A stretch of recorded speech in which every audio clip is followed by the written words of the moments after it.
नमस्कार दोस्तों, BR07 channel में एक बार फिर से आप सभी का बहुत बहुत स्वागत है। तो दोस्तों, अभी हाल ही में दरभंगा एयरपोर्ट से इंडिगो ने घोषणा किया था कि आने वाले 5 जुलाई से दरभंगा एयरपोर्ट से कोलकाता के लिए उड़ान भरेगी, जिसके लिए एडवांस में टिकट बुकिंग का भी कार्य शुरू हो चुका है और इंडिगो को अच्छा सा रिस्पॉन्स भी मिल रहा है इन सभी कार्यों को लेके। वहीं हम अगर इंडिगो की तरफ से बात करें तो लगातार इसकी तैयारी चल रही है।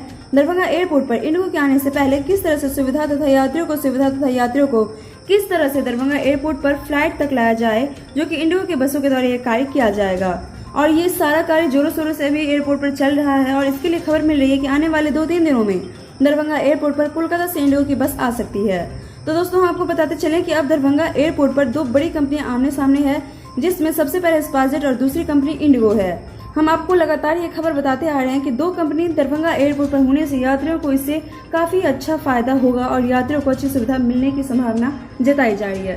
तो दोस्तों, ये था हमारा अपडेट आज का, और इसी के साथ इस तरह की तमाम अपडेट से जुड़े रहने के लिए आप हमारे चैनल के साथ बने रहें। साथ ही सब्सक्राइब जरूर करें और बेल आइकन प्रेस करना बिल्कुल भी ना भूलें, ताकि हर एक अपडेट हम आपको टाइम टू टाइम पहुंचाते रहें। शुक्रिया दोस्तों।